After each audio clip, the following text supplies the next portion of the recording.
sizi zayıf bırakan alışkanlıkların neler olduğunu biliyor musunuz? Hayatımızı renklendiren günlük alışkanlıkların derinliklerine dalarken, Stoacılık felsefesinin rehberliğinde kendi içsel kuvvetimizi yeniden keşfetmeye hazır mısınız? Her adımımızın gücümüzü, direncimizi ve hatta mutluluğumuzu nasıl etkilediğini gözlemlemek, Stoacılığın benzersiz bakış açısını kullanarak bu alışkanlıkları tanımlamak ve güçlü bir içsel varlık oluşturmak için adım atmak, kendimizi daha derin bir farkındalıkla donatmanın kapısını aralıyor. Bu video, hayatımızı dönüştürebilecek özel bir alışkanlığa odaklanıyor ve sizin kişisel büyüme yolculuğunuzda bu dönüşümü tetikleyebilecek bir anahtar sunuyor. İşte bu deneyim, içsel keşifte kendinizi derinleştirmek ve en iyi versiyonunuza doğru adımlar atmak için bir rehber olacak. İlk alışkanlık, geçmişe takılı kalmak. Hayatımızın sahnesinde eski bir film şeridini durmadan tekrar oynatıyor gibi hissettiğimiz zamanlar olmuyor mu? O film, geçmişin özlemiyle iç içe kaybolmamıza ve enerjimizi emmesine neden olabiliyor. İşte bu noktada Stoacılık, bize geçmişi unutmak veya birebir yaşamak yerine ondan ders çıkarmayı ve içsel gücümüzü güçlendirmeyi öğütlüyor. Diyelim ki geçmişte bir hata yaptık. Stoacılık, bunun üzerine düşünerek ve ileriye odaklanarak büyümeyi vurguluyor. Stoacılık, geçmişin film şeridinde sürekli takılıp kalmamızın aslında şu anı yaşamamıza engel olduğunu hatırlatıyor. Adeta aracın aynasından arkamıza o kadar fazla odaklanmışız ki, önümüzdeki manzarayı kaçırıyoruz. Stoacılık, bugüne odaklanmayı, elimizdeki kaynaklara ve anın getirdiklerine odaklanmayı destekliyor. Gelişmek, büyümek ve en iyi versiyonumuza evrilirken geçmişten ders çıkarmak elbette önemli. Ama şu anın değerini ve bugün yapabileceklerimizi göz ardı etmememiz gerekiyor. İkinci alışkanlık, geleceğe takılı kalmak. Zaman zaman geleceği düşünmek ve sonsuz olasılıkları göz önünde bulundurarak endişelenmek arasında sıkışıp kaldığımız oluyor, değil mi?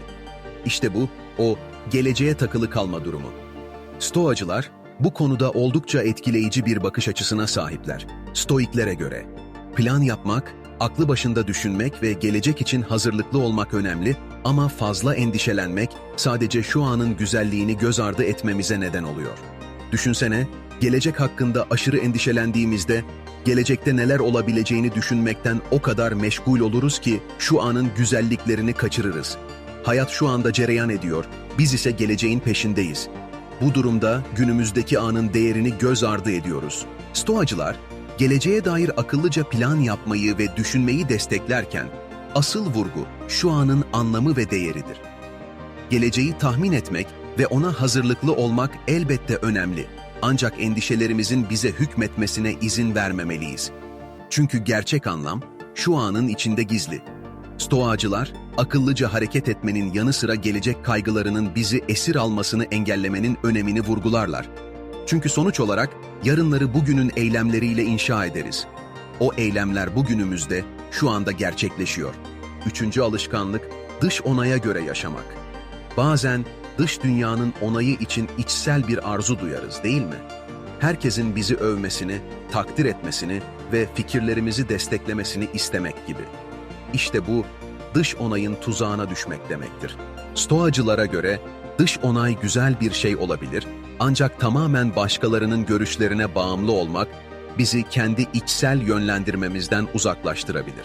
Çünkü kendi değerimiz ve özgüvenimiz sadece dış dünyanın değişken fikirlerine dayanamaz. Eğer herkesin bizi sürekli olarak onaylamasını beklersek, kendi gerçek kimliğimizi ve yolumuzu kaybetme riskiyle karşı karşıya kalabiliriz. Çünkü başkalarının düşünceleri sürekli değişebilir. Eğer sadece dış dünyanın kabulünü ararsak, başkalarının dalgalı fikirlerine karşı çıplak kalırız. İşte bu yüzden Stoacılar, içsel sesimize daha fazla kulak vermemiz gerektiğini anlatır. Kendi içimizde özgüven ve saygıyı inşa etmek, dış etkenlerden bağımsız bir güç anlamına gelir. Çünkü en büyük etken, aslında kendi içimizdeki düşüncelerdir. Stoacılar, bize kendi kararlarımıza, özgünlüğümüze güvenmeyi öğütlerler. Başkalarının söylediklerine tutsak olmadan, içsel bir dayanıklılık inşa etmeyi adeta kendi içimizde görkemli bir kaleden öğrenmemiz gerektiğini vurgularlar. Dördüncü alışkanlık, duyguların kontrolünü kaybetmek. Bazen duygularımızın kontrolünü kaybettiğimiz ve duyguların bizi sürükleyip götürdüğü zamanlar olur.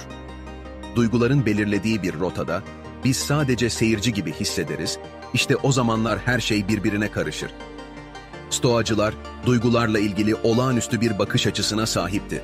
Onlara göre, duyguları deneyimlemek insan olmanın doğal bir parçasıdır. Fakat bu duyguların hayatımızı yönetmesine izin vermek, kendimize yapacağımız büyük bir kötülüktür.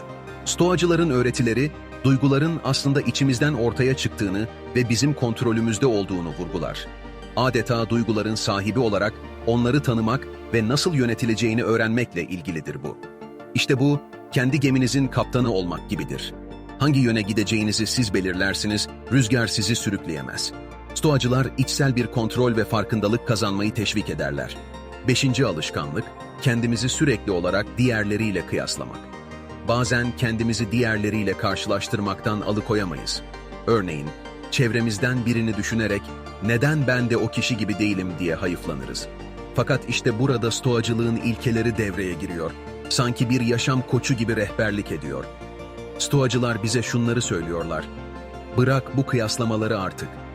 Stoacılar, başkalarının başarılarını sürekli kendi başarılarımızla ölçmenin bizi geride bırakacağını vurgularlar. Çünkü bu, sadece bizi sürekli olarak diğerlerinin gölgesinde hissettirir ve kendi özümüzü kaybetmemize yol açar. Aslında stoacılar en büyük yarışın kendimizle olmasını istiyorlar. Bunun için her gün biraz daha iyi olma yolculuğuna odaklanmalısın. İşte bu, aynaya bakıp bugün dünden daha iyi olacağım demek gibidir. Günlük bir gelişim anlayışıyla diğerlerinin başarılarına takılı kalmadan kendi gelişimine odaklanmak. Bu bizim yolculuğumuz, kendi benliğimizle ilgili olan bir serüven, başkalarının değil. Her bireyin kendine özgü bir macerası, kendi benzersiz mücadeleleri var ve gerçekten onların zaferlerini bizimle karşılaştırmak, sanki elma ile portakalı kıyaslamak gibi mümkün değil. Biz sanki aynı takımın oyuncularıyız ama asıl yarışımız kendi içimizle. En muhteşem versiyonumuza ulaşma arzusuyla çabalıyoruz. Yani artık bir kenara bakma alışkanlığını bırakma, içimize odaklanma zamanı gelmedi mi? İşte stoacılık bunu bize hatırlatıyor. Kendi gelişimimize, evrimimize odaklanmayı, başkalarının zaferlerine takılıp kalmadan. Sonuçta tek rakibimiz dünkü halimiz, onu yenmek için yarışıyoruz. 6. alışkanlık, reddetmek ve şükür etmemek. Günlük telaş içinde bazen yaşamın gözden kaçan güzelliklerini fark edemeyiz, değil mi? Şikayet bulutları içinde dolaşırken gerçekten var olanları takdir etmeyi ve oldukları gibi kabul etmeyi unuturuz. Bu, adeta şükürsüzlük ve kabul etmeme durumlarına benziyor. Stoacılar sanki bize bir pusula gibi. Hadi biraz daha derin şükretmeye odaklanalım, diyorlar. Şikayet bulutlarının içinde kaybolurken, içsel gücümüz bir serçe gibi kanat çırpamaz hale gelir ve özgürlüğümüzü kaybederiz. Asıl önemli olan, stoacıların hayatta değiştiremeyeceğimiz gerçekleri kabul etmeyi öğretmesidir. Yağmur yağdığında sinirlenmek veya ona karşı gelmek boşuna bir çaba, çünkü yağmur sadece yağar. Stoacılar, yağmuru kabul etmeyi ve getirdiği huzur için minnettar olmayı önerirler. Stoacılar, hayatın küçük anlarından şükretmeyi öğrenmenin değerini çok iyi kavramışlardır. Yağmurun yağdığı, arkadaşlarımızla keyifli vakitler geçirdiğimiz, sıcacık bir bardak çay içtiğimiz anlar için minnettarlık duymayı vurgularlar. Hatta en küçük detaylarda bile şükredeceğimiz bir sürü sebep olduğunu fark etmek önemlidir. İşte stoacılık tam da bunu öğretiyor. Değiştiremeyeceğimiz şeyleri kabul etmek ve hayatın en ufak detaylarındaki nimetlere minnet duymak. Şikayetlerden kurtulmak ve çevremizdeki güzelliklere odaklanmak gibi. Sonuç olarak hayatın bize sunduğu